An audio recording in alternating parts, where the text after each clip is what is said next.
Hello, everyone. Welcome to the Richest Men in Town podcast. I'm Mike Freeman, and along with my good friend and co-host Tyler Gould, we're excited to welcome you to our little podcast project. Tyler and I are just a couple of middle-aged husbands and dads driven to live our best lives. We want to be better every day, so here we'll be sitting down with great people. Not famous people, but great people that we admire, to learn their secret to living the rich life. Probably not the rich life you're thinking of. Our guests come in humbled and surprised at the invitation and hopefully leave feeling proud and grateful, realizing just how good they really have it.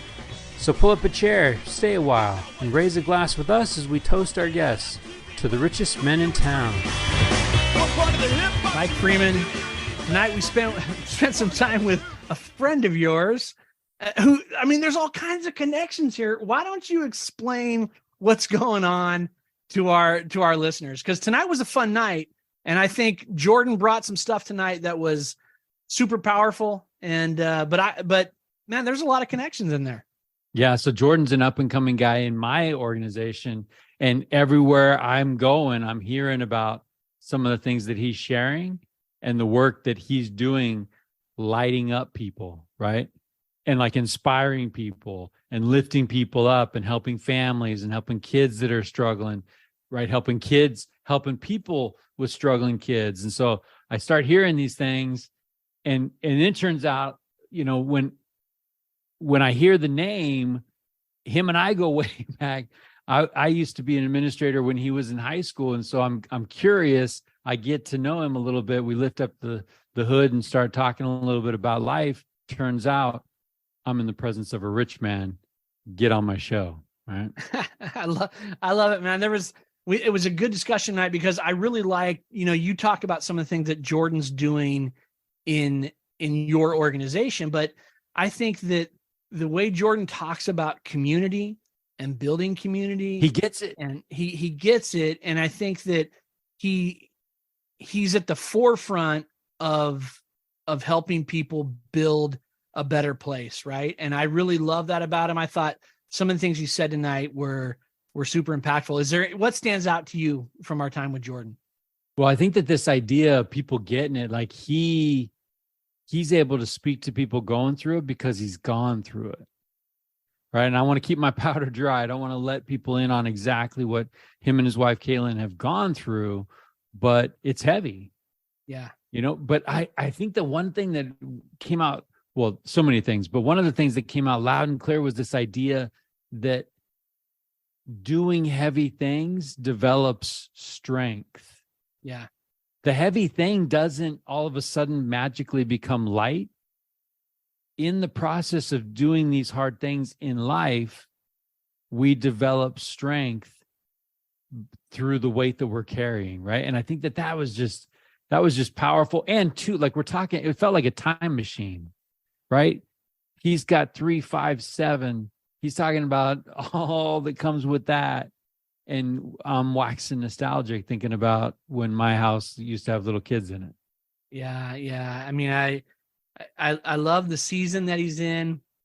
I love the way that he's shouldering the things that are weighing him down in the season that he's in. That's hard to keep a good perspective when life's throwing punches at you, but Jordan does a great job at that. Well, and we talked, I think it's a Jordan, it's a Peterson quote, maybe, like the purpose of this life is to find out how much you can carry and carry it. Yeah. Right. So he's going through this. He's got the work thing. He's got the family thing. How about we throw some school on there too? Yeah. But that's the load. And the purpose of life is, what's my load max? Carry that load max. And then this ability that he has to jump into the lives of other people to help them carry theirs.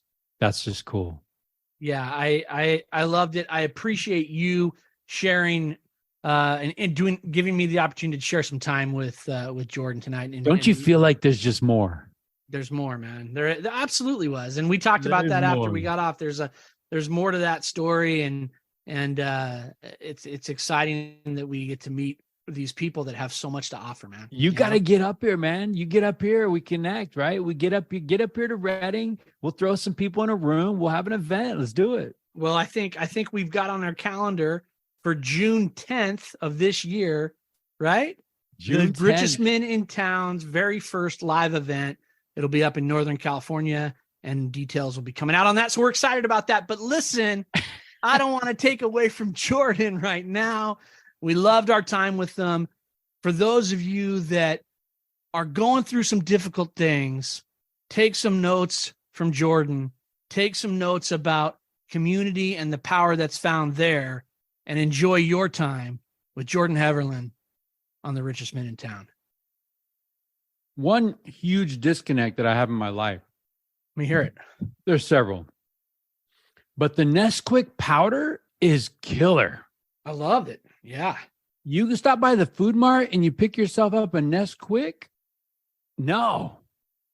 What happened? Yeah. I don't know. You kind of got to go. It's like chocolate milk. We're just talking chocolate milk here. Yeah. That's what I'm talking about. Nesquik powder. Like I'm at home, do that up. Delicious. Love it. Absolutely. But you know why? Is because you can do like 4 heaping spoonfuls. No, it sounds like, I mean, I get it. I'm in control of the ratio at home, but when it feels like a different formula, man. The flavor is a little funky on that Nesquik. I would say too, I think the instructions for the powder actually call for heaping spoonful. Yeah. You know, are you a powder guy or are you a syrup guy? I think the powder is better than the syrup, although I'm not opposed to the syrup. I do like the powder. I don't know if that's just like old school throwback, like that was in my mom's pantry. I don't know. You know, had that metal lid. Oh yeah, you had to pry open with a butter knife, and then you bang it closed, and it looks like somebody's trying to get out. Like, yeah. You know? And every time you popped it open, it'd flip across the kitchen. Yeah, it's good stuff. Yoo-hoo. I don't know about that. Yeah, it's shout out to Randy Macho Man Savage. Slim Jims. Slim Jim. Oh, yeah. Is that guy alive? Is that guy still doing it? No. Randy went down with the old, I'm assuming, steroid-induced heart attack. Ooh, yeah. I'm assuming. Now, look, for all you Randy Savage fans, I am a fan myself. So, you know, there's no disrespect. Yeah, and I was not a Randy Macho Man Savage. Were you a Hulk Hogan guy? I was more like Coco Beware. Oh yeah, I like. No, I mean you had to be a Hulk Hogan guy. I mean, if it's Andre or Hulk, it's Hulk. Like, I was kind of a Jake the Snake guy. You know, I mean, there's something about beating somebody. British Bulldogs. The British. Yeah, I enjoyed the Saturday morning cartoon of the WWF as well. Hacksaw Jim Duggan. Oh man, yeah. Hey, are you? Because it's around. Like this wrestling thing is a thing. It is a thing. And are you doing that? No. I mean, it probably stopped when I was 12 or 13. And look, I know there's people that love it, and they'll tell you like, I know it's fake, but I still love it, and I just am like. I don't know, man. It's like steroid theater, I guess. I don't know. Okay, so since Elon took over Twitter, I've kind of backed off on Twitter. Like I'm not active on Twitter. But with the release of our book and all those things, I went and kind of resurrected the Richest Men in Town Twitter account, right? Dug it out a little bit. Like, we have one of those. And I was on there, and Twitter was trying to push me on this wrestling stuff. AEW or what is it? I don't know. I don't know all the ins and outs of it anymore. You know, I mean, I like I said, I kind of backed off around 12 or 13, somewhere in there. But yeah, you know, but on the subject of beef sticks, I do like eating me a good beef stick, because when I approach Kelly, she says, "You smell like you've been camping." And I said, well, I did eat a beef stick.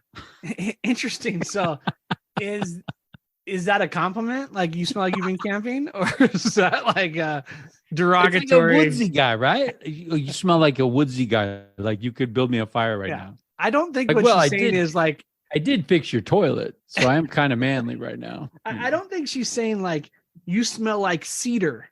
You know what I mean? She's like, you smell like bad beef. You know, I think that's what she's probably saying. Is that what Will Ferrell is stumbling on when he's criticizing, when he's jumping all over Santa? It's like, you smell like beef and cheese. Beef and Exactly cheese. what you were just eating. You could be a mall Santa right now. that is not good.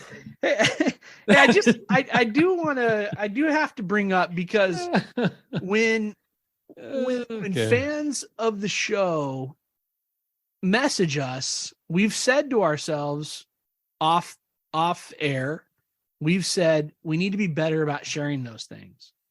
We should just have a list of things we need to be better at, because that's true. It'd be too long and it'd be disappointing. It'd be very discouraging. But I received several messages, comments, and the like about mayonnaise on grilled cheese. I have defended this thing more than my faith.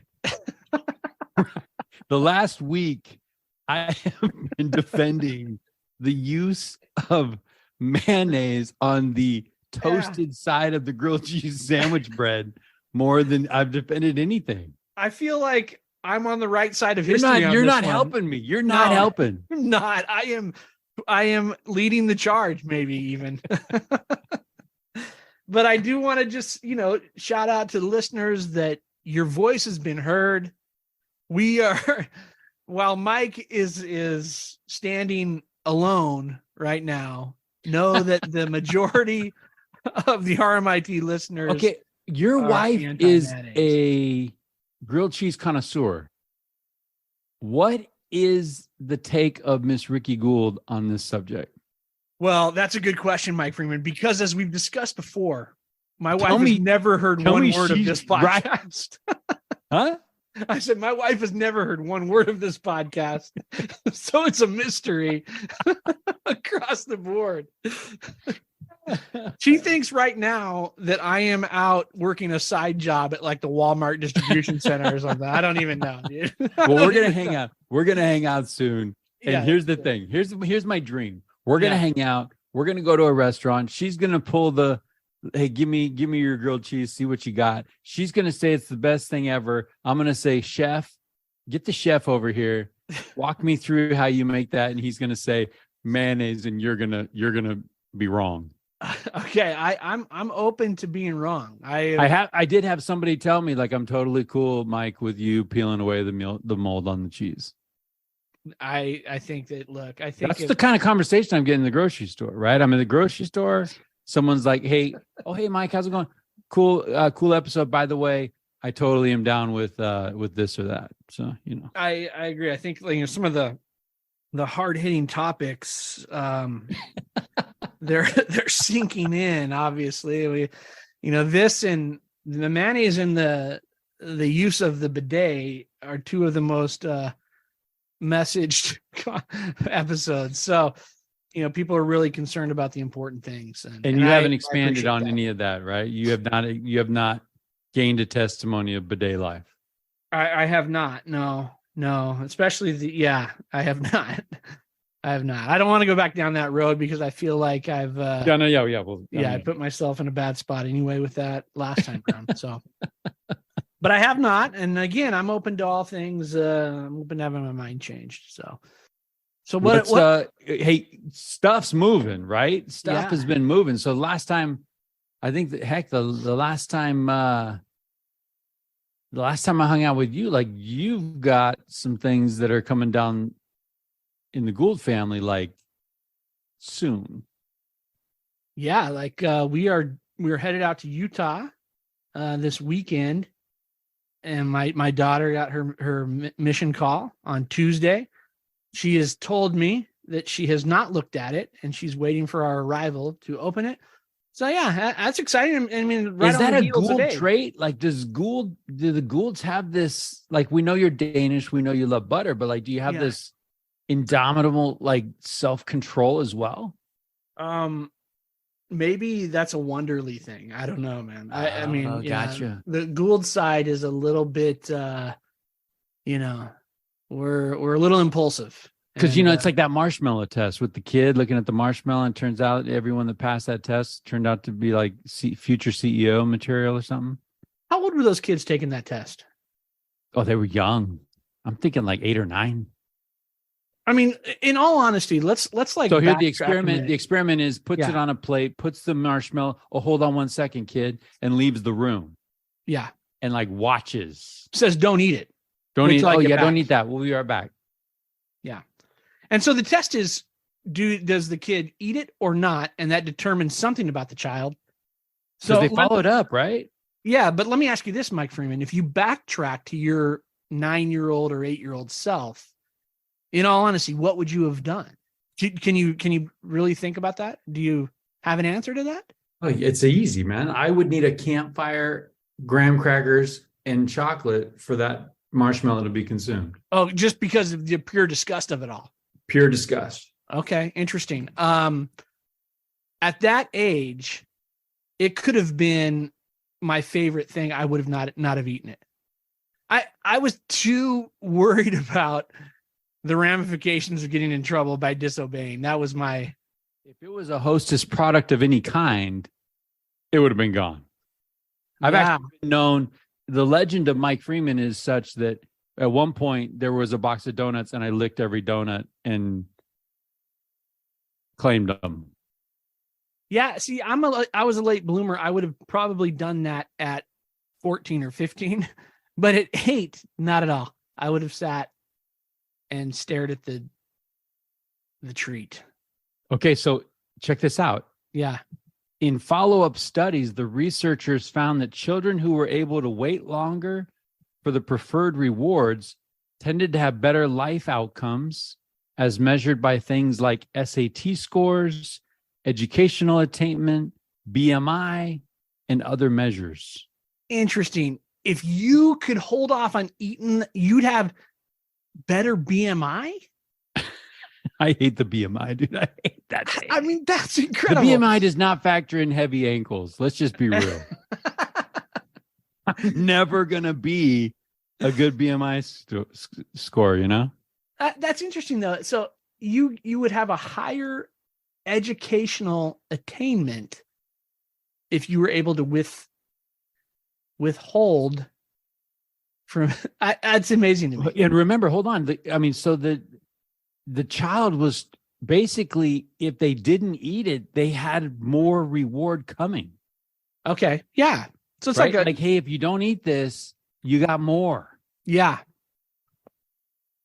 So that's really interesting. I don't know about the BMI thing. I think that I'm in my 40s, Mike. Me and BMI, we battle. We do battle. Well, hey, I am in control of the show notes, and there's no way I'm going to drop a reference to the BMI in my show notes because me and BMI, you battle like I boycott. I boycott that bad boy. Oh my gosh, dude, that's pretty interesting though. I'm curious. Well, I'm excited. I'm excited for Abby Gould. I'm excited to see what happens. I'm actually going to be there. We're going to be out there. Yeah. Well, how about this call? How about this? Father of a couple college kids. Yeah. Did I mention this? Grace Freeman's like texting on the family. No. Hey, can't wait to see you guys. It's going to be fun. Miss you. And your wallet.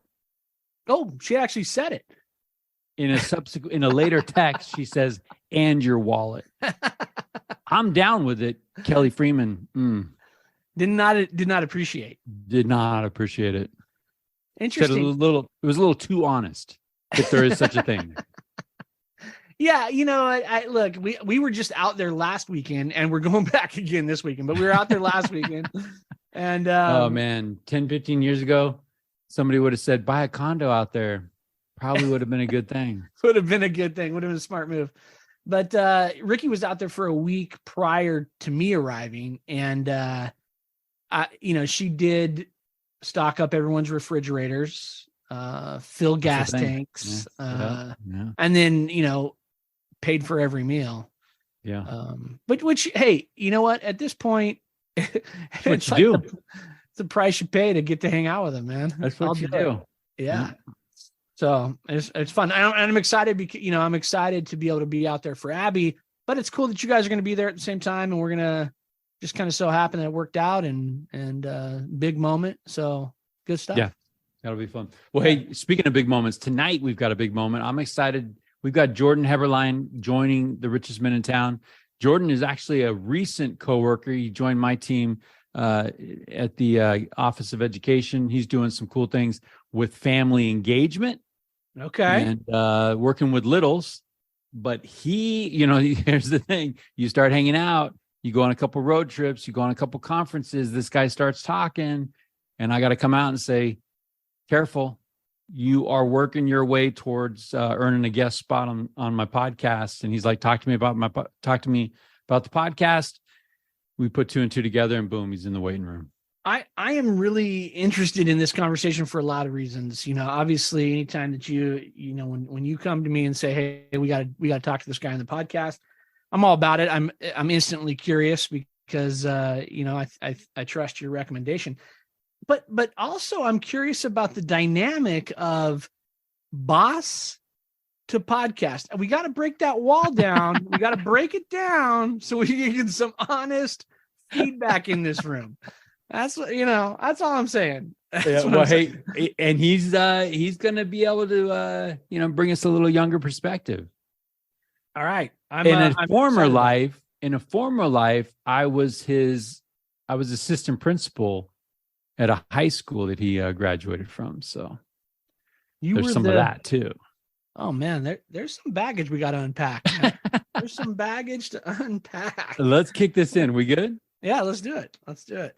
I doubt that Jordan is going to even know what I'm talking about when I talk about Nesquik powder for chocolate milk. Yes. I love it. It's the best. Oh, I was just actually talking about it yesterday. Oh, that's what I'm talking about. Hey, Yeah. in what context were you talking about? Right powder? There. I'm telling you, we got our guy right here. Jordan, welcome to the richest men in town. How are you tonight? Oh, I'm doing great. How are you guys? I don't want you thinking we had you hanging out in the waiting room. We were discussing chocolate milk powders, but we were. Yeah. I don't know why you wouldn't be. We were arguing. So if you had a choice between Nesquik powder or the Hershey syrup, where are you going? Oh, powder all day. So I'm talking about. That's what I'm saying. Okay, Jordan, you're a little younger than us. What about a Yoo-hoo reference? I've never tried it, but I know what it is. Oh, okay. All right. It's there, Jordan. It's a thing. It's not a great thing. But when I was a kid, I thought it was a pretty great thing. I don't know why. I really don't know why. Tyler, I'm gonna throw another one out there because this is a thing that's not a great thing. But when I'm fishing with Tyler, I gotta have me some Funyuns. Funyuns are key. It's the only time I've ever eaten Funyuns. I actually was like feeling a little bit of peer pressure, thinking he's busting out Funyuns. I gotta kind of go with these. And he's like, "Oh, you like Funyuns?" I'm like, "Oh yeah, I totally love Funyuns." I did love me some Funyuns, but the next time you go fishing, bring a bag of beef jerky and eat the Funyuns together. Oh, I'm all about the combos, man. I like it. It's amazing. Whoa. Okay. Well, we were just talking beef jerky because I snapped into a beef stick and some cheese, and then I realized that I smell like Santa on Elf, and that's what he was talking about. Here's the thing, Jordan, and look, Mike's lovely wife said to him when he eats a beef stick that he smells like he's been camping. Now, would you take that as a compliment or as a dig? Oh, it depends what your wife is into. That is a good. That does. I think Kelly Freeman. I think one could argue that Kelly Freeman, pretty confidently, I could argue that she's into cleanliness. An insult all day long. I know I would take it as a personal insult, but I mean, because after camping, I know how I smell. So, all right. So far, Jordan and I are right in line with everything. It's a Raider fan. I think it's a Raider fan thing. That's right. Hey, I'm just going to throw this one out, Tyler. You don't even know this is coming, but you just said something earlier in the show before Jordan joined us, and I kind of loved the prompt, and I wrote it down. We could go on for hours about in response to this prompt, but I'm interested in how Jordan would answer this. I need to be better at blank. Man, that's a how about that for instant vulnerability, right? Prioritizing and time management. I like that answer. I love that answer, as a matter of fact. I love that answer too, because that's kind of what this is about, right? Living with the idea of what's important and making sure we're doing that every day. That's that whole idea of good, better, best, right? Like, I find myself in the good category a lot. Like, this isn't bad. I'm doing all right. But I know that there's like 2 or 3 other things that would be the best thing for me to be doing at that moment. You know what I mean? So I like that idea of prioritizing, you know what I mean? So good answer. People used to say I was a reader, and I'm noticing they're not saying that anymore. You know why? Because I'm not reading. That's interesting. Makes sense. Yeah. So Mike, let's the same question to you. I could be better at blank. Man, I don't want to steal Jordan's thunder, but man, that idea of time. But okay, I'm gonna leave that one there. Something that I admire from Tyler is this idea of checking in on relationships. Managing sounds like a task, but like keeping contact with those that matter to me. I think I could definitely be better. And right now, any friend of Mike Freeman's is nodding his head right now, listening to that. You know, the cool thing, we hear about this idea of like, well, we're friends and we pick it up right where we left off. And, you know, I think that's a cop-out sometimes. I think so, for sure. And it's funny you say that, because I was actually driving home today from work on the freeway, and I sort of had this list of people in my head, and I'm like, you know what? I haven't been very present for these people. So, you know, it's a constant I think that's work, admirable. Man. I think the list in your head, driving around with the list in your head of people and not tasks, I think that's admirable. Well, there's a lot of tasks that are attached to that. Okay. You know what's coming your way, Tyler. What's that? You could be better at blank. Well, you kind of stole my thunder a little bit, because I think that the thought that I had today as I was driving was it had to do with time, but giving time to certain people, you know, and I think I've sort of fallen in this habit. I've been really busy with a lot of different things lately, and I've noticed I've been shorting people on quality time.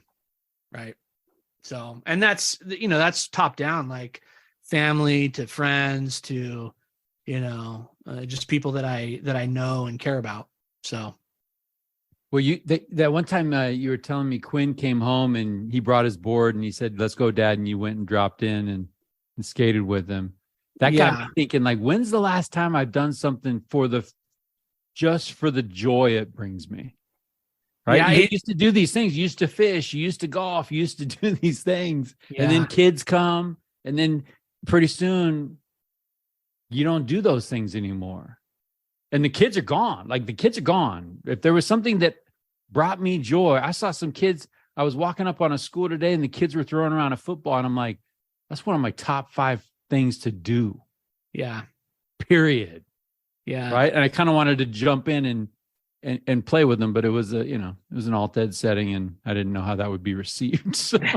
Well, let's break this down for a second, because I want to tap into this a little bit, because I think this is a question that we've talked about multiple times on the podcast, and it's this idea of, you know, making time not just for ourselves but for the people around us. I mean, how do we balance? How do we find balance? I'm on the record as balance is a myth, right? It's We talk about it. It's a great, 100% with you. You have converted me to that thought. It's a cultural thing that we want to say in a business. Oh, we think, work-life balance is important. No, it's not. As an employer, work is important. You want 60 hours from Yeah, exactly. Right. So, but be careful because I am representing Jordan's employer in this as well. Yeah. So. Jordan, I'm giving you a complete hall pass on anything that you want to say. So don't worry about it. All right. But seriously, Jordan, talk to me a little bit about balance. It's tough, when you think about balance, and then like you're saying with work, and like when you guys are sitting there talking about time with people, to me, I immediately thought that we could take the people who are closest to us for granted because we know that they're always going to be there for us. But again, tomorrow's not promised. So it's finding that to make sure. I struggle with it too, is that balances. I have friends I haven't talked to, and I have messages I haven't responded back to where it's like, I should just say hi, before something, hopefully nothing ever tragic happens. But if it does, I don't want to be the one regretting not being able to say hi, love you, and just checking in with them. So managing that balance is extremely tough, especially within the day-to-day grind for me. Go to work, hurry up, get the kids fed, get them in bed. And I'm also going to school full time. So then it's like, all right, now it's head down. And so I've been noticing I haven't prioritized time with my wife nearly as much and taking her for granted because she's picking up when, my kids are little. They're not older like Mike's. Break it down for me. Yeah. So I have a 7, a 5, and a 3-year-old. Oh, and so names and everything. Yeah. So my 7-year-old's Brooklynn. And then my 5-year-old is Brylee. And my 3-year-old is Isaac. And my 7-year-old has Down syndrome. Brylee she's our sweet little one. She doesn't want to do anything wrong. And then Isaac is the terror. But my 5-year-old will definitely go to bed. The other 2 will definitely fight bed. So it's as I'm head down and working and trying to get my stuff done, my wife is picking up the slack on getting them back into bed. And that day to day, so I'm taking that for granted, man. But Jordan, she knows how important education is for me. Jordan, man, I feel like, so Tyler, we have a friend, Chad Richards. Shout out to Dr. Richards. Like in his time with us, he talked about if he had the ability to go back and talk to his younger self. And I'm kind of getting this vibe right now that this time, Tyler, is an opportunity for us to talk to somebody at a stage that we've been in, that we know well. 753, right? Yeah. 753, working, hitting the books. Like, yeah. Yeah. What a grind, man. And I the thing is, like, so Jordan, my kids are up there as well with Mike, right? I got a 23, a 21, almost 19, and then a 13-year-old. So, I think when you say 7, 5, and 3, like automatically I'm like, oh man, like I love that. All of those ages. It's just such fun. But when you're in it, it's so hard. It's so hard because you're just so busy. And I think what makes it super hard is like emotionally, it's stretching you thin. Because I think like you see the grind that your wife has to do with everybody and everything. And then you're torn because you want to be in the grind with her, but you can't be in the grind with her because you got to be at work or you got to be doing these other responsibilities. That was a tough thing for me at that time.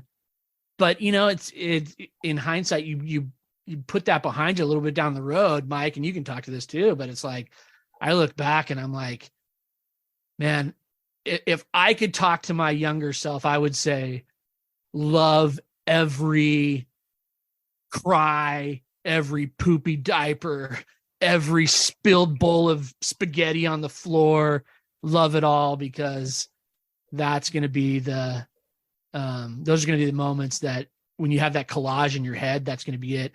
And there were times where I was stretched thin, and my reaction to those moments wasn't always awesome. It was always awesome. And I wish that would be my advice to my younger self for sure, dude. Oh, and they remember that reaction.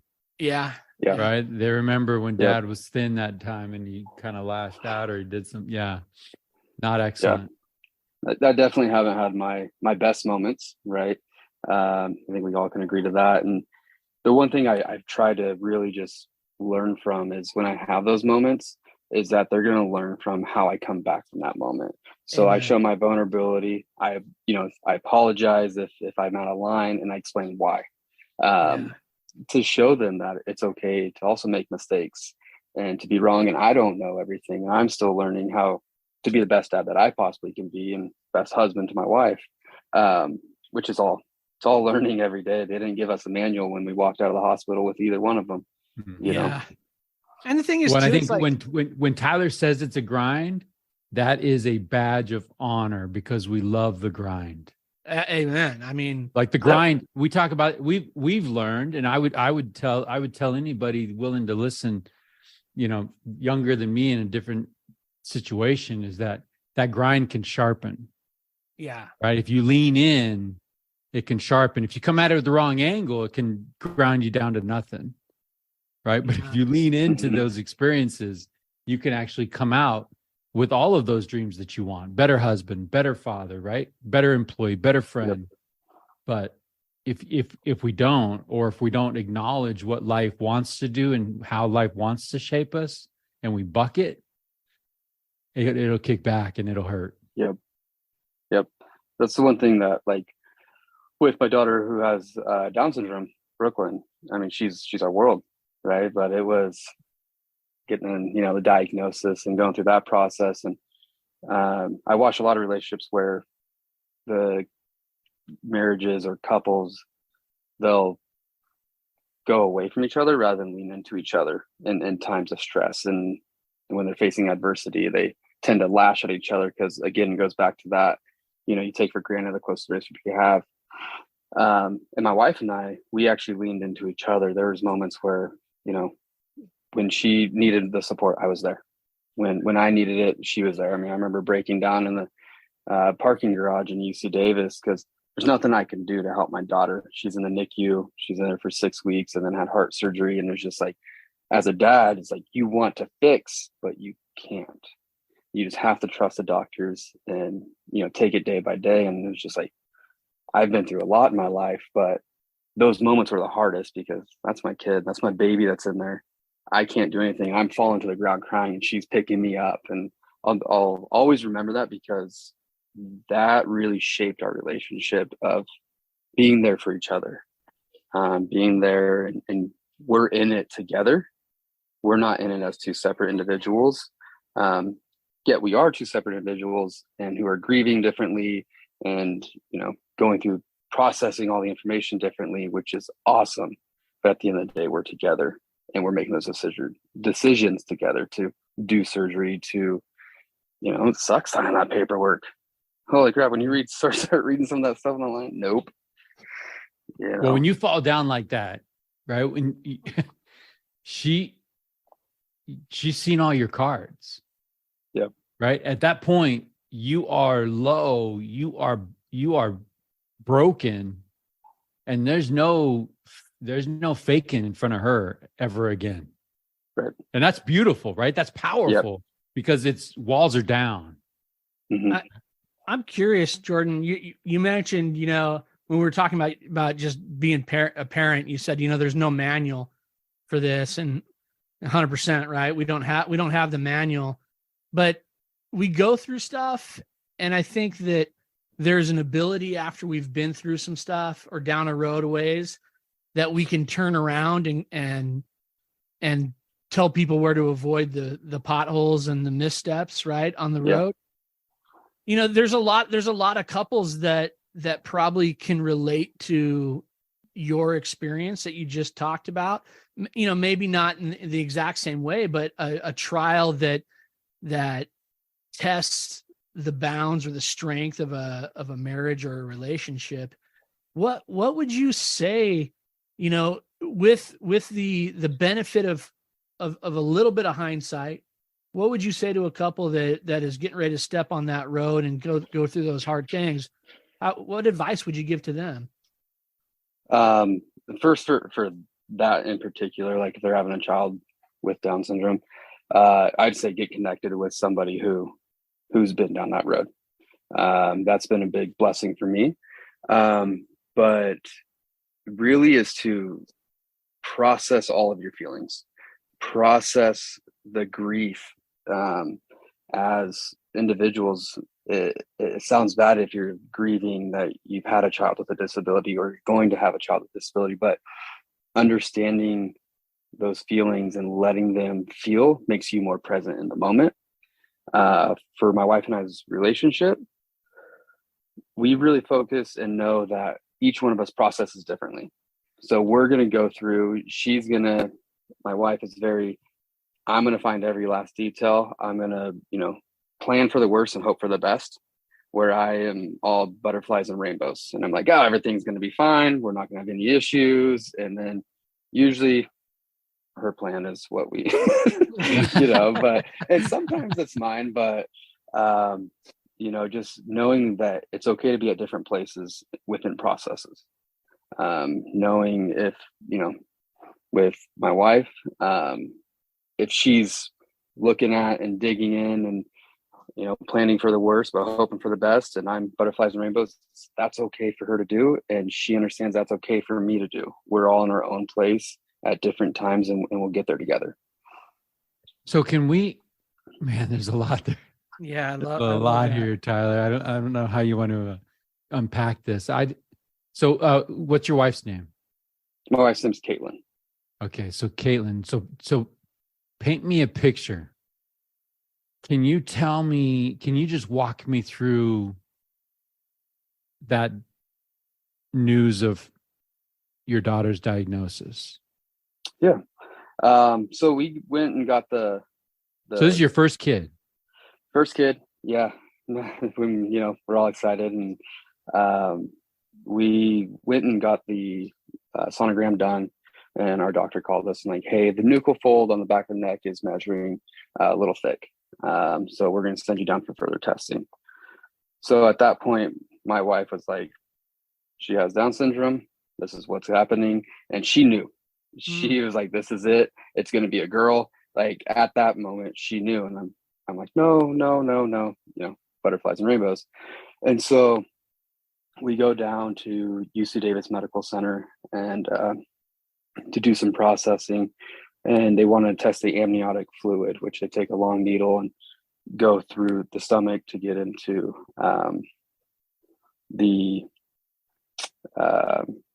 womb of the baby to test the fluid, to test the chromosomes to see if there is trisomy 21 or any other discrepancies in there. So watching that was absolutely miserable. Because I'd seen the fear in my wife's eyes. And again, back to what I was talking about with my daughter, I couldn't do anything. I just had to sit there and hold her hand and try to tell her it's going to be okay, but I didn't know. And so we get the testing done, and I break down in Subway. I think we went and got some food, and I was like, seeing her go through that and the pain, because it's painful sticking that long needle into there. And then watching, at this point, I should have known my daughter's going to be stubborn. So they had to move her in the womb to get the needle in. And then she immediately moved and pressed against the needle. Jeez. And I watched it on the thing, and I'm watching the doctors trying to move her with the probe. And it took a little bit. So they had to hold the needle in her so they didn't move and hurt the baby. So they moved Brooklynn over, and so I was in Subway and I cried. My brother was there. I had great family support from my side and from my wife's side on being there just almost for everything. And we got back home, and I was at work and I was in banking at the time, and I get the call, and she just confirms it. She has Down syndrome, and I come home and we're smiling. We're celebrating. We're having a baby girl. She had a little gift for me. She didn't tell me the gender over the phone. I got home and she's like, what's your guess? And I wanted a boy, of course. And she's like, well, I opened up a gift and it was a little girl onesie. And that's how we really got the news. And at that point, there was still a lot of grief that for processing for both of us. I was in the denial stage of it. I was like, no, she's going to come out and everything's going to be just fine. And, she's going to be typically developing and go from there. My wife's the research and fortunately knew some resources, and so got us some stuff immediately. But then we had to go down for a cardiologist appointment. And so they did an echocardiogram and confirmed that she had a heart defect and that she would have to have open heart surgery about between 5 and 6 months. And then just went from there and is, prepping us. And she was born, it was February 16th of 2016. And so we decided to have her down at UC Davis was one of the decisions we made because we knew there's going to be health complications. Our cardiologist was saying that, she's going to have a NICU stay. It's just one of those things that we're not going to probably be able to avoid. So we didn't want the family to be split up by any means. And so we scheduled for C-section down there to have her born there. So we were all together as a family. And my job was to stay with the baby. She's like, don't worry about me, go with her. And that's what I did. And there are medical questions coming out. I'm like, this is my wife's area. I don't remember. So. Wow. Yeah. I'm curious, like just just processing all of that information as it's coming. Like for me, I compartmentalize things, it's like, okay, this thing's going on. I'm going to be in this thing and then I'm get to the next thing. And then I'll do that next thing. I'm curious, at what point did you feel like you and your wife were able to go through those emotions together and kind of work through that together? Or was that just totally separate? And then you kind of came together after you've both gone through that process on your own? We're firm believers in agree to disagree on certain things, except when it comes to medical decisions or financial decisions that affects our family. So she had it pretty locked down. I'm very fortunate to have her through the process to where it was like, okay, I could ask questions. She's already done all the research. She's read all, peer-reviewed articles. We'd go in and she would go toe-to-toe with the doctors in using their jargon. and she just nod her head like, yep, and this, and this. And doctors like, what do you do for a living? And so they would walk out and I'd be like, hey, can you dumb that down for me so I can understand what's going on? So that she'd explain it out. But yeah, so I'm trying to go back to your question. If you can repeat that one more time or ask it in a different way. Yeah, I just think, it's, for me, when I'm in those tough situations, it's all the pragmatic stuff, right? Like, okay, I gotta do this thing, and this thing. And it's not till afterward, maybe, that I allow myself to get into those emotions a little bit. I'm curious, when you guys are in the middle of that, is that the same process? Are you dealing with emotions as you're going, or is that at the end of the road, you kind of take a sigh of relief and say, hey, Brooklyn's healthy and she's here and we've got the right care. And so now we can kind of shed a tear here and, feel something. Yeah, there's emotions through the whole thing, the whole process. As I was mentioning earlier, she processes in the very beginning. And so she grieved in the very beginning of the process and then was able to line everything up, where I grieve in the middle of it when it's happening. When, obviously it's hard. Anytime you give your child away for surgery, it could be something minor for a toothache. It's just like, it's hard.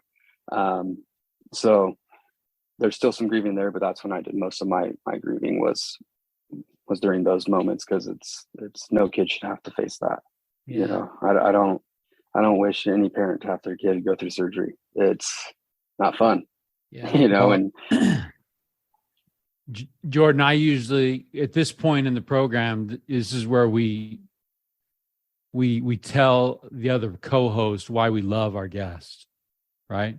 So Tyler, if you can't tell right by now, so many reasons why I love working with Jordan. I learned from Jordan, but what I dig about this is the things that he's gone through become causes for him, right? Like he takes what he's gone through and then says, okay, cool. I now have something somebody needs. So how can I step in and be helpful to somebody going through something hard, right? And Yeah. you know, when you talk about those steps, get connected, feel all the feelings, right? Process all those feelings. That's for any of these things that come up in this unplanned life. I love that unplanned life idea. I don't love it when we're going through it, right? But whatever we think life is going to be, it's not going to be like that. But man, if you embrace it, it can be even better. Tombstone. Doc Holliday's dying. Wyatt Earp just wants to live a normal life. Great line. Doc says, there's no normal life, Wyatt. There's just life. And I think sometimes we have these shoulds. My kids should be like this. Life should be like this. Like, I don't know where we get that, but that nowhere is that written, right? Nowhere is it written that life is going to be like this. And I just think those two things that you shared with us, get connected and process all the feelings, is actually counterintuitive to how we want to react.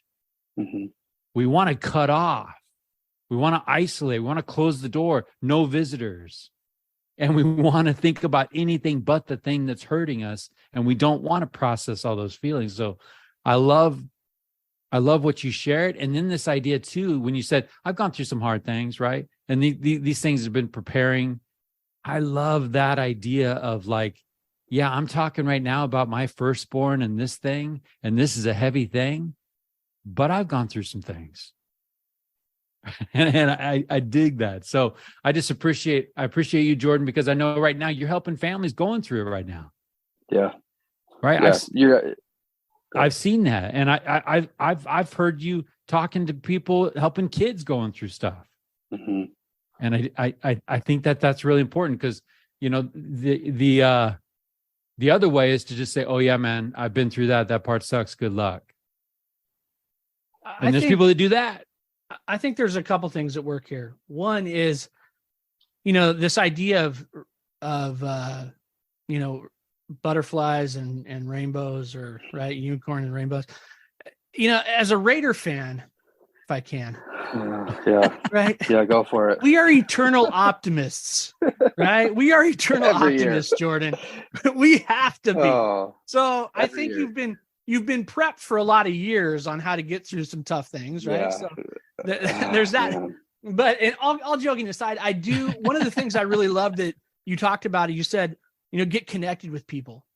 And I think that, you know, that's something that Mike and I talk a lot about on the podcast, is this idea of community and the importance of community. You know, we all want to believe that we are islands. We can be an island, right? This tough thing's going to happen. Throw it on my shoulders. I'm going to carry it and it's going to be fine. And I think we can do that for a little bit. And then eventually we have to realize that we need people, right? Yep. Can you talk a little bit about that idea of community and connecting and what that did for you guys? Yeah, that was, man, I can't express the importance on being around somebody who just gets it. Like, so I'm a part of Down Syndrome Diagnosis Network, which DSDN, and I'm one of the retreat directors. And so See what I'm saying, Tyler? See what I'm saying? I love it. It's a nonprofit helping new and expecting families having a child with Down syndrome specifically. And what I do for directing retreats is every year they have an annual mom's retreat, a dad retreat. And so I direct and put on the annual dad retreat. I have one other director with me doing it this year, and he's doing phenomenal with everything going on in my life right now. He's really picked up the slack for me. So I appreciate Shout him. Shout him out. Mr. Ben Hughes, he's the new intern. So it's a running joke through the group. But yeah, so every year we go to a central location in the United States. So we've been to Denver, we've been to Indianapolis, Kansas City, and then this year, I think they went to Chicago one year. That was before me. And then this year we're going to St. Louis. And what we'll do is dads will travel from New York, from Michigan, Texas, South Dakota, from just all over the United States to meet in this one location. And we'll do a collaboration with the Down syndrome community there, and just see what they're doing, see if there's anything we can bring back to our area. But then we have some night out events where, like this year, we got a suite at the St. Louis Cardinals to get everybody together and just to talk and really just get refreshed to be able to go back to that daily grind that we're all going through. My first time there, I shared within the first 2 hours of my plane landing more than I shared with anybody, including my wife, on my process and grieving. And there was just dads who are active in their kids' lives and get it. They may not have the exact same medical complications, where some of them didn't have a heart defect. Mine did. One of like we call him one of our kids, right? One of our kids, a dad's kid went through chemo and cancer, and mine didn't go through that, and I hope she never does. But we still get it. We get that struggle and that fear, and advocating is a massive one. We all advocate for acceptance of our kids because, unfortunately, we still have to do that every day. Yeah. For them just to be accepted and for who they are. And, and learning, one thing that I really talk to, so through work, I'm a part of a wellness program, and I talk to parents who are going through a diagnosis process of, could be autism, could be ADHD, could be just needing some speech therapy, could be all sorts of range of things, but it's still heavy for that parent. Yeah. So when getting those diagnoses, and I tell them when they're grieving, and even afterwards, you're going to grieve again, right? And then you're going to feel guilty for grieving. But then the guilt on the guilt for your child having a disability, it's a compounding effect. So just try to push that away. But there's times that I hate my daughter's diagnosis, and that's okay. I love my daughter, and I will advocate for her every day. But I don't love the fact that she has a lower life expectancy. I don't love the fact that she has to try harder than her typical peers. I don't love the fact that things just don't come naturally for her. Like, I get to see the defeat when she tries something and is not succeeding yet, the defeat in her eyes, right? On just simple tasks that my 3-year-old's doing.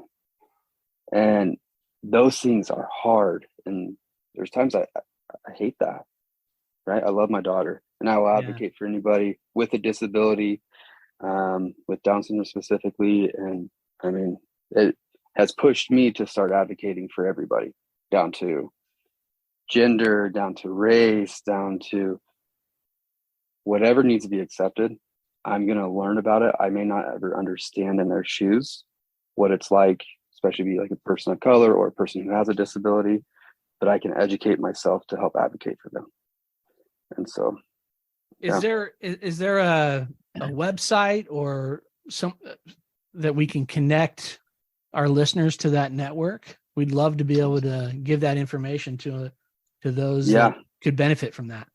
Yeah, it's I believe it's DS Diagnosis, and I'll get that, and it's worldwide. Okay. I'll double check to make sure.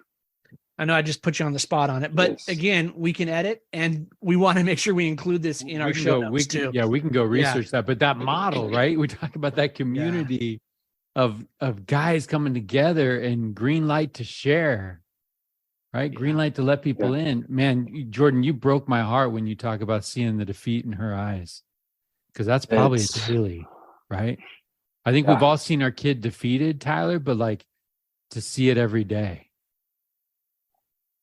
Yeah. And, you know, I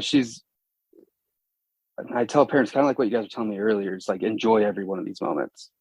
And I'm not telling them, enjoy, like you're stressing right now about medical. You're stressing out right now about the future. Enjoy right now. Right now is when they're a baby. Right now is when they're just like every other kid.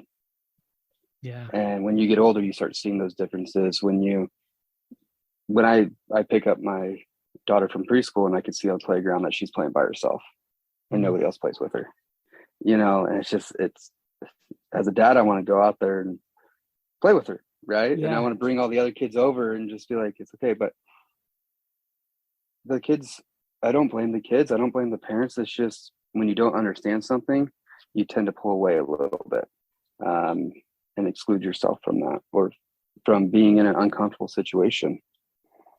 As a dad watching this process with Brooklynn in particular, what is Brooklynn teaching you about life, about being a dad, about just being a person? She's taught me a lot. That little girl, I mean, my wife has changed my life more than I could ever explain. But ever since Brooklynn was born was really what has changed me. Like the advocating so hard for people, the just loving each and every moment. Because again, like I said, tomorrow is not promised. I don't know if something's going to happen tomorrow with a medical complication. She's really taught me just to, like I said, be in the moment, love people for who they are, not what necessarily they, you know, could give me or do for me, but just to be human, you know? Yeah. She's a beautiful girl, just so you know, Jordan. Thank you. It's a little turd. I hope you're very proud of your whole family, right? I mean, I think that you guys are living a really cool story right now. Yeah. I mean, I wouldn't change our avenue. You know, this was our. Okay. Hold on. I just want to highlight or bold, italicize something like that, because we hear accounts of people going through hard things, and after the hard thing, they'll say, "Oh, I wouldn't change a thing." Can you talk a little bit? You wouldn't change a thing. You said you hate that diagnosis, but where does that come from? That idea, like, I'm good. Yeah. If I could take away the complications, absolutely. But having her has built our family. Having her is my avenue into parenthood.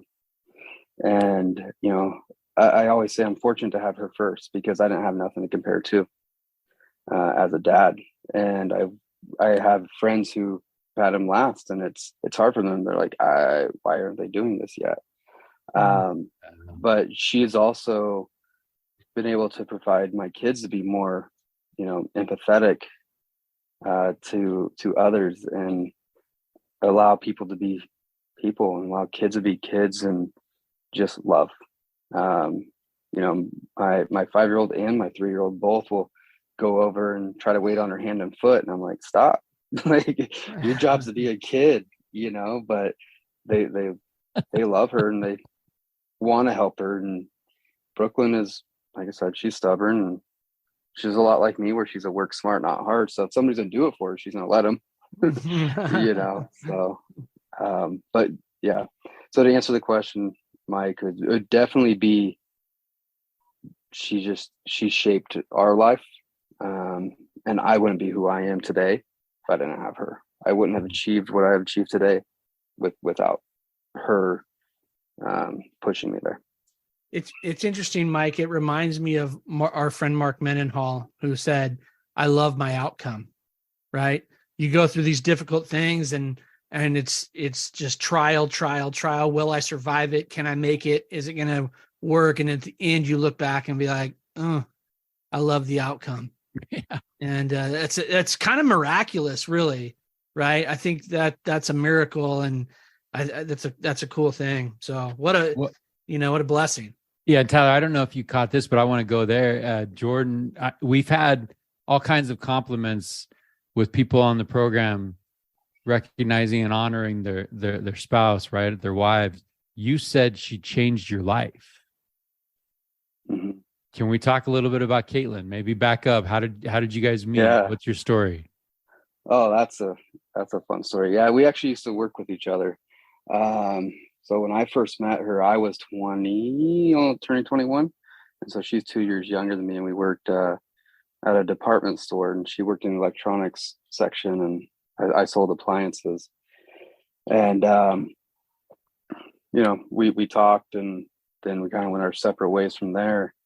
And a few years later, I was dating somebody else at the time, and we got reconnected, and just her way of understanding who I am, and also not judging me by my past decisions has really opened my eyes to being like, the decisions I made as a teenager were probably not the best. I know they're for a fact they're not the best. We got a few of those. Yeah. I think we've all got a few of those. Yeah. That doesn't define who I am. That doesn't define my heart, and my love that I have.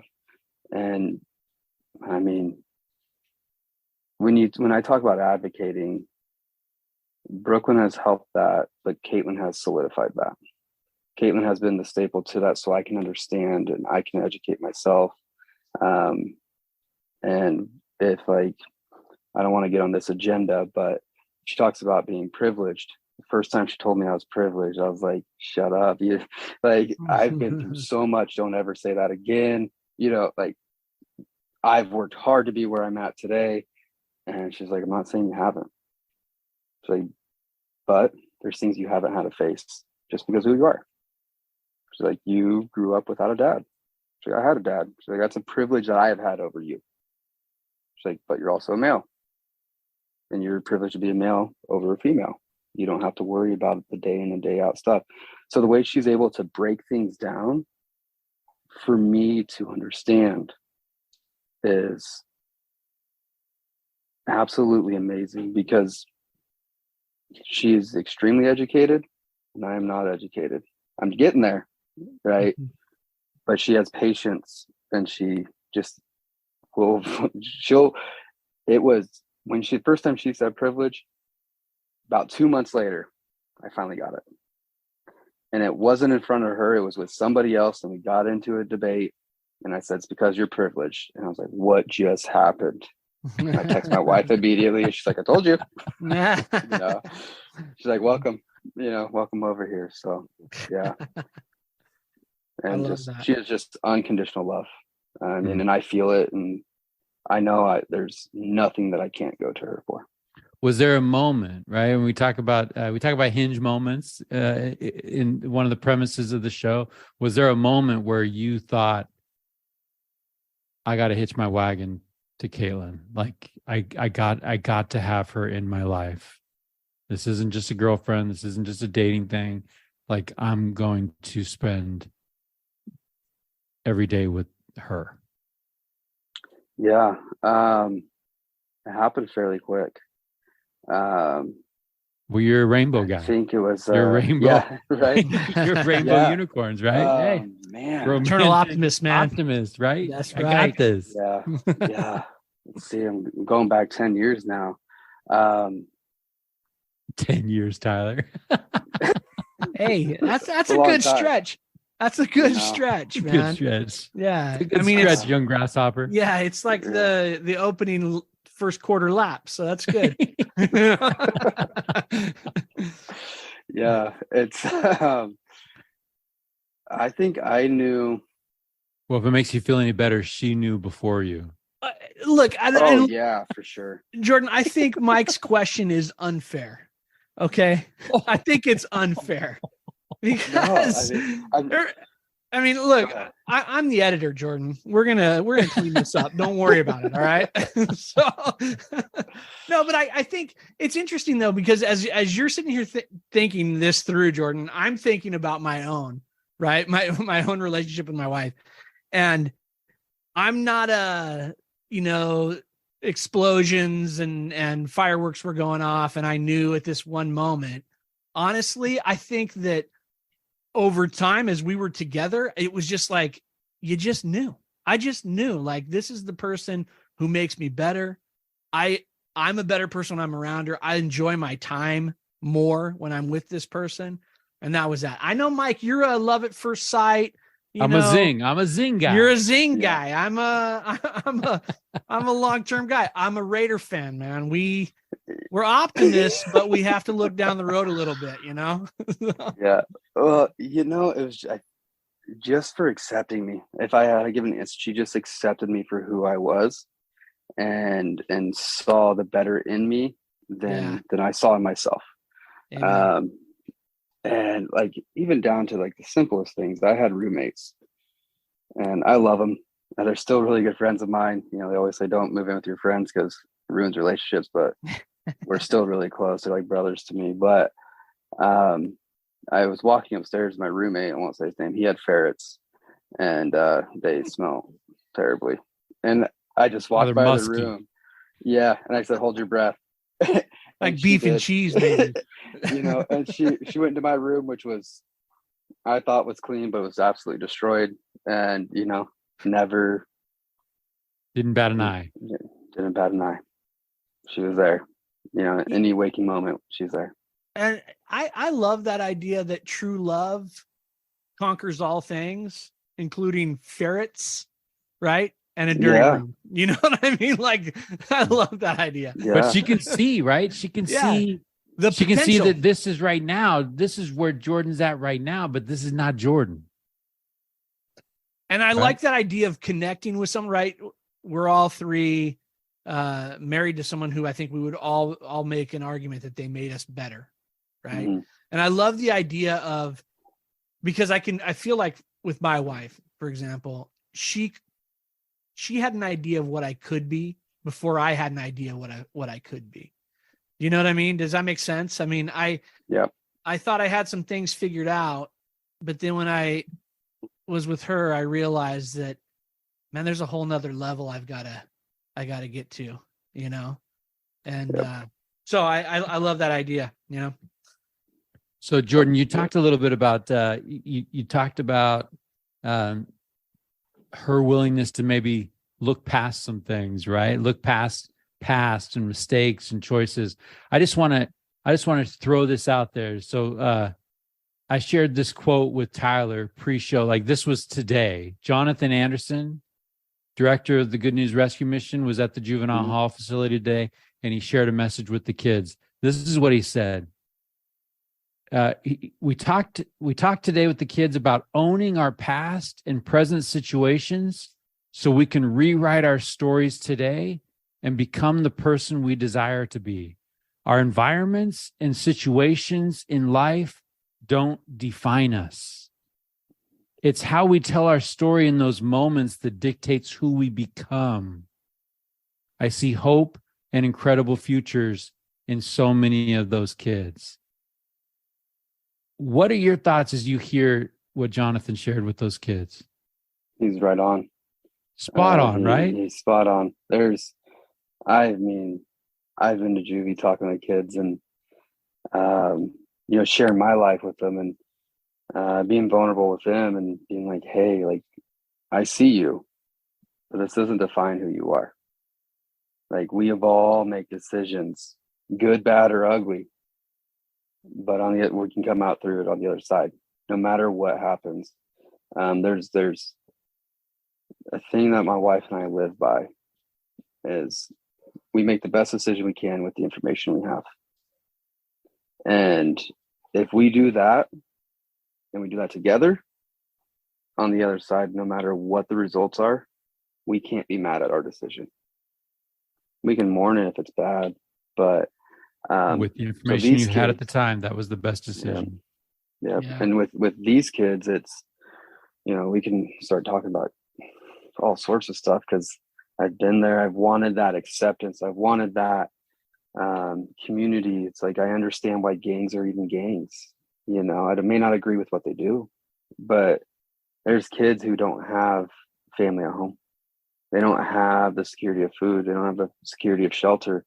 And so what do you do when you don't have that? You try to find it, and gangs provide that. Right? Do I condone it? Join a gang? Absolutely not. But I understand, because they want that want. They just want to be accepted. They want that community. They want the protection, the security of food, security of having a roof over their head, of stuff we take for granted right now, is, air conditioner on or the heater on right now. There's some kids that don't have that right now. Yeah. And so they're going to find it no matter what they have to do. It's our survival. And a lot of it's, once they find that, it starts numbing pain, of whatever they're going through. And, yeah, I can get on that soapbox for a while. Yeah. I love your perspective on that. And I love when he said it's how we tell our story in those moments that dictate who we become. Tyler, we're always talking about that script that's running between your ears is probably one of the most important things that you can control in your life. Mm-hmm. Right? If you come at this from a place of empowerment versus a place of victim, right? You come at this like, I'm not done. Like, you have not seen the finished product. Like, we're not done. Like, Tyler, Ricky still got some things that she's trying to fix up on you, right? Amen, brother. Kelly's like, yeah, you've come a long ways. We're not done. It reminds me of, we had a guest on the podcast, Gus Koenig, who was in his 70s, I think, as a guest on the podcast. And he said something to the effect of, when I hear people say, I am what I am and I can't change, I find that really offensive. And here's somebody who's in his 70s who's like, I'm still working at this, I'm trying to improve and get better. And I love that idea that it's defensive because we can help others, we can push others to be better as well. And I think in that process, we can rewrite our stories. Right. And when we're working with other people and trying to help other people rewrite, we're rewriting ours at the same time. Right. I mean, that's the beautiful process that takes place. So yeah, I think it's I love those thoughts, Jordan. I love those thoughts. Yeah. Well, I think that's there's. Go ahead. I was gonna say there's like good examples of this too, and yeah, there's celebrities, but I don't know if you've looked into Grant Cardone and what he went through as a teenager. The Rock, same thing. There's IT guys who have been through it. I can't remember his name, but I brought those examples to juvenile hall when I was talking to kids, and be like, have you heard of this person? Like, no. I'm like, here's what he did. He's part of a gang, XYZ, and now he's worth, $3.5 million and gives tuitions to kids to go to college. Like, it's just, like we said many times now, your past decisions don't define your future. Yeah. Right. Yeah. And from experience, in moments where I was not sober and intoxicated on something, right, I remember having those clear thoughts, and this goes back to what you're saying, Mike, of just the clear sober, like, this is not you. This is why are you doing this? This is not who you are. And I would have those thoughts, and I'd always remember those when I got sober. And I've tried things, and fortunately, I never got hooked. Where does that come from? I did. Where does that come from? That thought? I think it's your subconscious talking to you or something. It's pretty wild, where I can tell you exactly who was there and when it happened, and I'm sitting there in a chair, and it's like I had the feelings of what was going on in my body, and I'm like, this is not me. This is not what I want. I don't even like this. This sucks. Like, it's not even enjoyable, but yeah, I have so much better in my life, and I need to change who I am in this time right now and rewrite my childhood. Like, I honor the little boy in me that's kept me alive to today. But when it comes to our kids, and if they've had a path that's led for them from their family dynamics, they tend to follow the path of least resistance. It's just like water. I love this analogy. Water follows the path of least resistance. So, and to break your own path is extremely hard, but it's achievable and it's definitely doable. I had a chip on my shoulder from educators to family saying that I wouldn't amount to anything. And so I had a chip to prove them wrong. I was just moving forward. So I wanted to climb the ladders of companies as fast as possible. So once I hit 18, I was like, oh, let's start working. It's the only way I can do it. And I really think work and baseball are what kept me out of trouble once I hit 18. Oh, can I just say that sounds like a line out of like a movie somewhere, right? It's always baseball, man. I love that, dude. I absolutely love that. No, but I love that idea of bulletin board material. Yeah. Right? Somebody tells you can't, watch me. Yeah. I think that's a huge commendable character trait, Jordan, because there's people that I know and love and me at times, you get into a place and you're like, this is me, right? This is me. And I think it's such a cool place to be where you can pull yourself out of that spot and say, I think I'm better than this. I've got, I got some work to do. It's super commendable. And I think that I love the work that you're doing, going in front of groups of kids in particular and giving him that message. I mean, that's so important, right? To understand that, hey, life happens to us sometimes and we get caught up in things sometimes, but that thing that we got caught up in isn't who we are, right? That's not the end of That's not the end of the story. There's a lot more to go. Yeah. I think, Tyler, right now, think about this right now, two different people, they're both looking in the mirror. And the message to the man in the mirror is, this is me. One person, that's a lid. This is me, man. This is what I always do. I sabotage this. I drive people away, whatever the script is. Right. The other person's looking in the mirror saying, this is me. And it's wide open future, right? Like Stephen Mitchell, wide open windshield, little rear view mirror. But you know what? I think to go back to Jordan's comments earlier about community, I think that what you see in the mirror sometimes has a lot to do with what the community's telling you.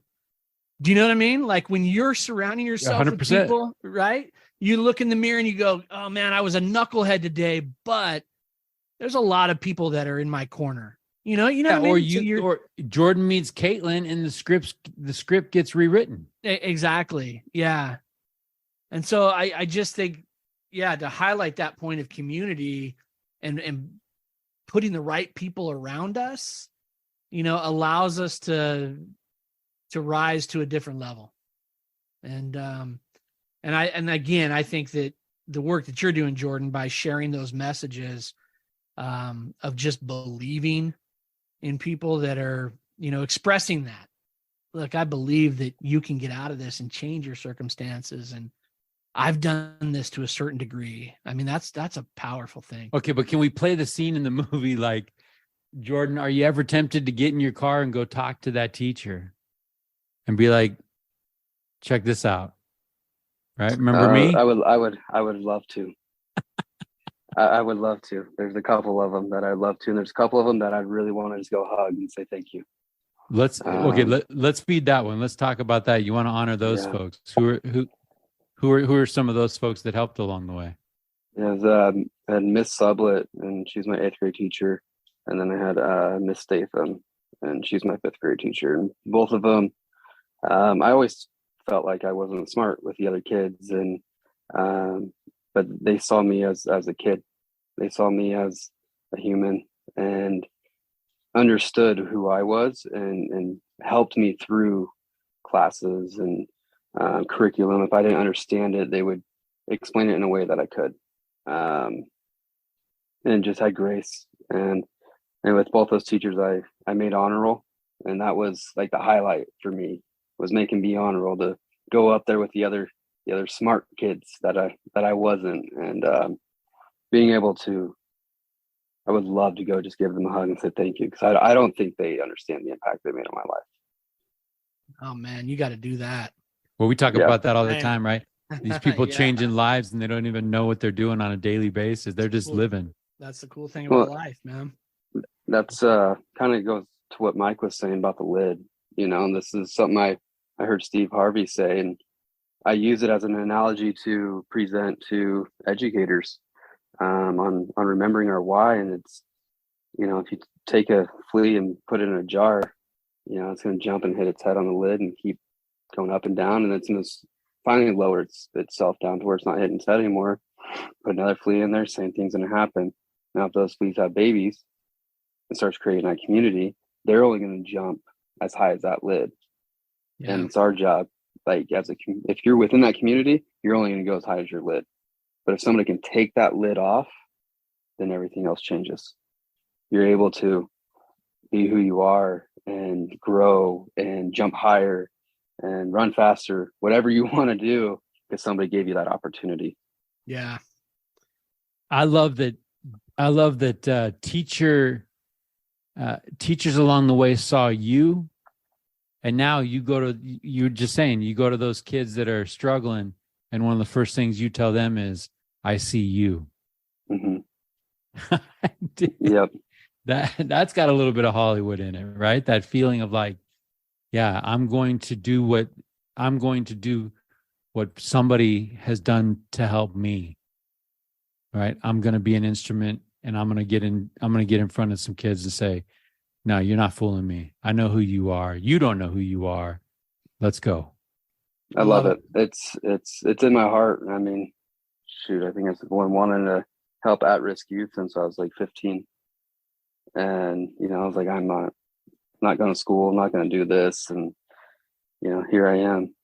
I was talking to juvie, talking to teachers on, how to handle them. And I was grateful for all those opportunities. And now I'm helping families who are going through diagnosis problems and helping them with resources and just acceptance. And I'm baffled on how I even got here.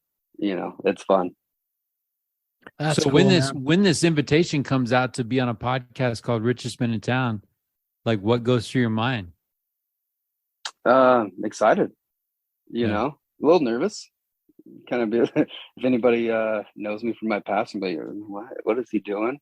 But it was really cool. I ran into a buddy today, and he's doing really well, and gave him a hug when I first saw him, and he's like, dude, I'm just proud of you. He's like, you are doing a really amazing, impactful things. And it's just to hear that from one of your peers that you grew up with, that may or may not have made some decisions with me. It was awesome, and he's like, I see you on Facebook and I see the things you're doing. And he's like, you're doing just amazing things, and I'm proud of you. That's rad. I love that. And I think the more you hang out, it would probably get around to, I always knew you could. Mm-hmm. Right. I mean, I think that's the hard thing. Like, there's this community, and we talked, Tyler, about surrounding ourselves with people, but I mean, sometimes we got to make a break, right? Like sometimes, like, how do we make that break, but still keep that tie with our boys? But like, sometimes, like, I remember a place where I was just like, I got to get off this train. I'm sorry, guys. Like, here's where I get off. Yeah, I think there's a time to be sometimes you're a passenger on the train, and then I think at some point you can become the conductor of the train. You know what I mean? And I think that's there's a transition there that I don't think everyone's willing to take at times. That sometimes you're just kind of in the thick of it. You're surviving. You're with a group of people, but as we grow, hopefully there's a willingness to step up and be the conductor of that train, right? And try to help people get to a better spot. And you know what? I've got a lot of friends that I'm still really tight with, that I was friends with when I was young. And the cool thing about that group of people is I see a lot of guys we've all transitioned at different times, but there's a lot of conductors, and there's a lot of people now that I can look at and go, hey, help me get out of this spot. And that person's going to do it. It's a cool thing. Right. And to me, that's the whole thing about community, right? That we're lifting each other, we're helping each other. And then, they're going to do the same. It's that, the lighting the lamps, right? Yeah. And that's the whole process. So. Yeah. There's, and you have a few of those. Hopefully, I wish every kid did, because some don't. But yeah. Growing up, where, I still made decisions, but I still had two people in my corner, just always rooting me on. And even if it was tough love at sometimes, my grandfather, who passed away a few years ago now, and my older brother, he's been by my side through all of my decisions. And like him or not, he's my best friend, and to this day. And I talk to him basically daily, and we're super close. Yeah. Was he the one that was there when you and Caitlin were going through it? Yeah. He was there. Yeah. He was there. He's the one that looked at me and ordered my food for me, because I couldn't talk. And I just couldn't. And he just put his arm around me and let me process, and ordered my food, paid for it. And I was like, I didn't need you to do that, but I guess I'll cry every time we go to get the food.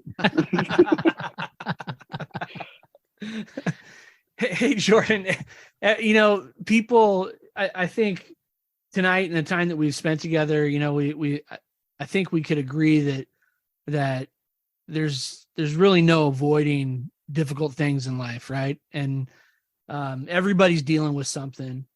How do you deal with the hard things in life? This kind of goes back to this too shall pass, right?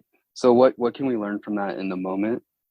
And knowing that it's not always going to be the future. We don't know what tomorrow's going to bring. It could fix that tough issue we're talking about. We could not, and just have to go through it. But regardless, we're going to learn a lesson from it. Good, bad, or ugly, we're going to learn.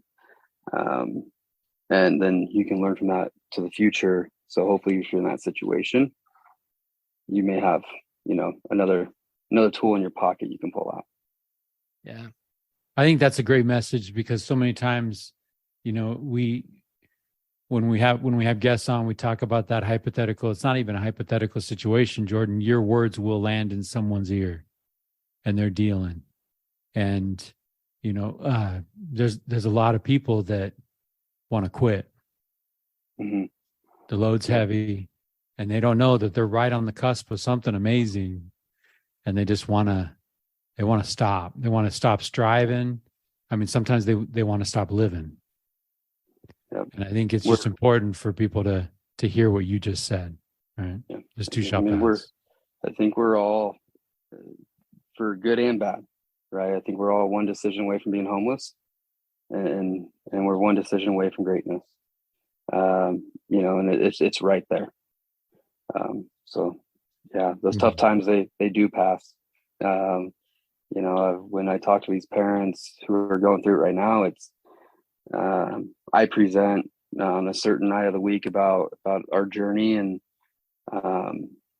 talk about my daughter, and I give it to them heavy in the very, very beginning. And it's that light at the end of the tunnel, and I will go through every last little thing I can remember that we went through, where therapies 3-4 times a week, driving to Sacramento 3-4 times a week, and my wife doing it solo. And sometimes I'm able to go, sometimes some family's able to go, and just always having these appointments. And then at the end, I lighten it up and I show my daughter dancing on stage in her ballet class. And I put a picture of her, playing baseball, and, just show, like, right now we went from 3 a week to maybe a couple a year, if that. you know, like Yeah. in the middle of it, it is heavy. Yeah. And you never feel like you're gonna get out of it. And that's your everyday life. But over time, things become either you adjust or things become easier or the load lightens. And here's the crazy thing. The thing doesn't get easier. The capacity you have to do the thing increases, right? Yep. It's not any easier. Yep. You and Caitlin are that much stronger. And that's the beautiful thing about life. It happens to work in that situation, but it works in all situations. The thing that you're going through right now that is busting you is actually developing the strength that you're going to need to carry it. Yep. And you'll get to this place where it's like, oh, this is easy. Stop that. It's not easy. You're actually stronger. I just love that visual that you talk about, Jordan, of driving to Sacramento 2 or 3 times a week. And now it's a couple times a year, if that. Yeah. You know? Yeah. I just think of like the people sitting there listening to you talk about that are in the middle of 2 or 3 or 4 times a week. And they're just thinking, this is the hardest thing I could ever carry. And to hear someone who's been through it. And Mike, we talk about peddlers of hope. And I mean, Jordan, you're peddling hope, man. And I love it. And I think that's what people need to hear. You know, the beautiful thing about this difficult life that we live is that there's people in front of us that have gone through things as hard or more difficult than we have. And they can turn around and look at us and say, hey, young buck, it's going to be all right. You know, you're going to make it through. And that's a big deal. That's a big deal. And they do that without discrediting it. Amen. When they say that, they understand 100% how heavy it is. And they're not wiping like, oh, you got this. Like, no, I know what you're going through. Yeah. And you will get this. Yeah. There's power there. Well, peddler of hope, Jordan, right? We talk about this idea of hope is tomorrow is going to be better than today and you can do something about it. What are you excited about these days? What gives you hope? Honestly, one thing that I'm super excited is my avenue right now that I'm doing for the community. That is what I'm really excited about because I'm able to take those parents who are going through a similar situation as me or the young kids who have experienced or are experiencing stuff that I've been through and showing them that you can get through it. Right. And it's just also instilling into people, like we talked about, somebody who's on the brink of just losing it all, right? Taking their life. It's like we put a lot of pressure on us about like financial stuff, right? If as a man, if I'm not bringing in the most money, I'm not providing for my kids and, my wife. And it's like, in all reality, you start excluding yourself from them and you start distancing yourself and your relationship hinders and everything goes down. But when your kids see you, they don't know what the value of a dollar is. They just want love, right? Mm-hmm. Like that's what I try to talk to people all the time. Like, go be with your kids. I was talking to a young man. He was 24 and he's like, I'm going to go out of state. I'm going to get a job there. I'm going to make a bunch of money. Then I'll come back. And he said, if you leave, it's too late. And it's too late. Once you cross that border, the kid's mom's going to take you to court and you're not going to see your kids again. And they don't know how much money you make. They don't know any different. What they do know is if you're there or not. Mm-hmm. There's a trade-off. There's a trade-off. Yeah. Consider the cost. I think can you paint a picture of a moment where you were looking around and you just felt this is rich? Yeah. Honestly, it happened just recently. Probably a couple months ago, I was running one of the groups, and 6-7 weeks later from when I set something, and a parent, they're like, what gets you through to this day?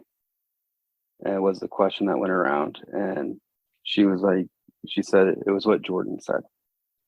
Jordan said that we all have our own journey, regardless if a kid has a disability or not. And we're on our own timetable. Like, none of us started walking at the exact same moment as one another. We didn't potty train at the exact same day, second time. And she was saying that she tells herself that when she gets frustrated and is going through the emotions of grieving, that's one thing that she repeats in her head probably 3 to 4 times a day. And I felt the chills come down my body. And they're your words. Yeah, it was cool. That was really usually when I'm being quoted, I'm like, oh shoot, did I really say that? Dang it. Don't tell your mom that, for crying out loud. What? And Tyler, I just want to throw this out there. Like, this thing started, this work that Jordan does, like it started with like 2 or 3 people, and we're talking like 50 people. That's awesome, man. Right. So I love it. We're talking about people growing and getting those things and that's cool that something you said could live in someone's head and giving them hope. Yeah. It's hearing those things. There's like, okay, this is what I belong and what I'm doing, where I belong. And, I'm helping a family right now, my wife and I both, who just had a baby with Down syndrome, and, being like, hey, you're the number one advocate. If you don't like something, ask questions till you understand it. Just keep going, because you're it. But on the flip side, they're going through heart surgery here next week. And I told them, I'm like, hey, remember, everybody in that building is for the baby. Nobody's for you. Take care of yourself and your mental health, because those walls, when you're sitting bedside, start closing in on you. And you start getting in your head. It's okay to walk away from the bed. It's okay to go get something to eat. I remember my wife and I, we were bedside, and we started just doing something. We knew that the baby was taken care of, Brooklyn, and and some parents may be like, oh, I never leave my bedside, and that's okay, but your mental health matters, and you're going to do it day in and day out when you get home. So I took my wife and I was like, let's go miniature golfing. So we went in Sacramento, went miniature golfing, and went right back to the bedside. Gone just a couple of hours, but doing those little things really impacted our mental health from the walls. Yeah. Man, I love what you're doing. I love the message that you're sharing. And, I just think that, when we talk about, life being tough and looking for hope, I mean, we need people like you, Jordan, out there doing what you're doing. The cool thing about this podcast is, it's called The Richest Men in Town, and I get to meet people that I've never met before and hear about your rich life, and I'm grateful for it, man. I'm better for it, for sure. I love what you're doing. You keep doing it, man. Yeah, appreciate it. Thank you. Is there anybody that you would like to honor tonight in the time that we have left? Yeah, I mean, my wife, of course. Yeah, she's my best friend. She's I usually get emotional when I start talking about her, so I try not to. But my kids and my brother, if I could tell my grandpa thank you one more time, I would. Well, hey, I don't know if you're a fan of of It's a Wonderful Life. Best movie out there. All right. Hey, now that's what I'm talking about. So Nesquik, check. It's a Wonderful Life, check. Raiders, check, man. I'm going up there to hang out with Jordan for some vodka, man. Oh man, I'm not happy with the car decision. I'm a huge car fan, and I honestly hope he gets a ring over in you and me both. New Orleans. I think he's one of the best guys in the game. Just Hands people, down. right? Yeah. And he didn't deserve to be sent packing the way that he was at all. No. When you get people like, it was funny watching the transition from when he was starting to hit, when they benched him, they're like, before it's like, oh, Carr's terrible. But then when you look at the stats, it's really not that terrible. Yeah. And then free agency hits and he's like the best thing I walked on for the football field. I'm like, what happened? You guys hated him. So a friend of mine sent me a meme the other day. It was somebody opening a gift. You've probably seen this. And he's wearing like a button-down shirt, and the gift is a button-down, the exact same button-down shirt. And it says, when the Raiders swapped Carr for Garoppolo. It was just like, where's the upgrade, man? You know what I mean? This is terrible. I agree with you 100%. Can I get my show back? No. No. Yeah. Jordan, we'll talk later, man. We got some stuff to break down. All right. It's a Wonderful Life ends with that amazing scene. Harry Bailey comes home, war hero. George Bailey's a wreck. His life is in pieces. And Harry Bailey grabs a glass and raises one for his brother and toasts him as the richest man in town. We love that. We love we've been in the mess. I think we're still there. 128 episodes in, and we are trying to pick up some pieces and learn some things along the way.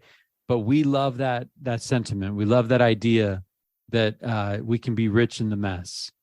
And we end every episode of this podcast with that question. So to Jordan, I'm going to extend that to you. What does it mean to be considered the richest man in town?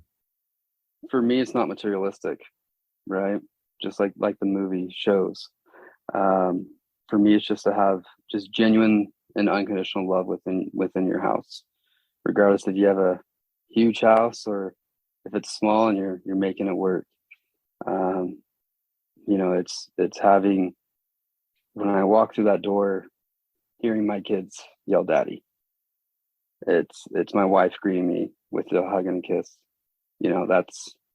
That you can't put a value on. That is my purpose, and it is for them. I feel it. Amen.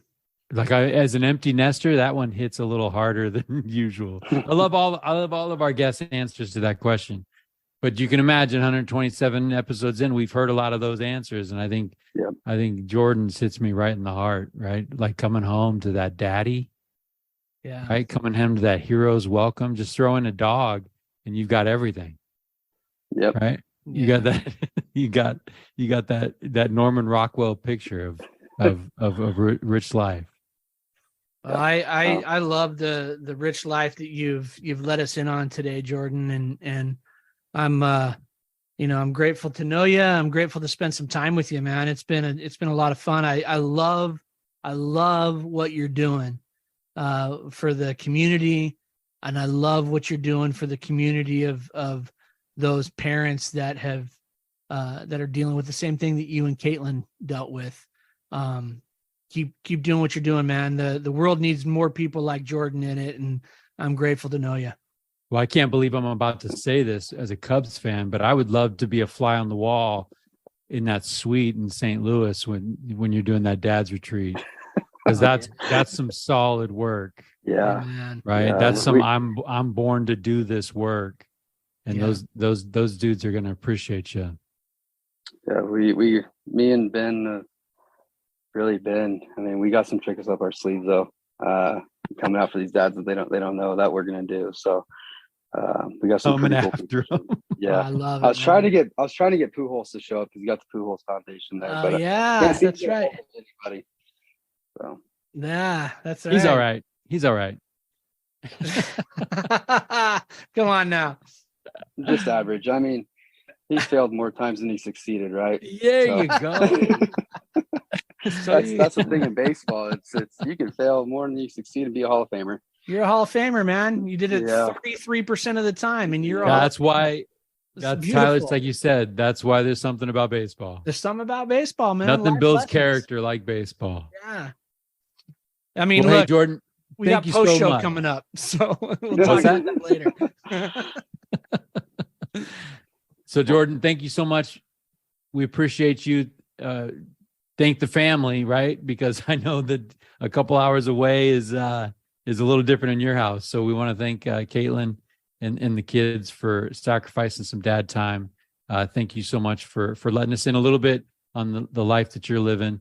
And we hope our listeners love learning from you. I appreciate you guys' time. Yeah, it was a lot of fun. Okay, have a good night. Man. Good night, man. Good night.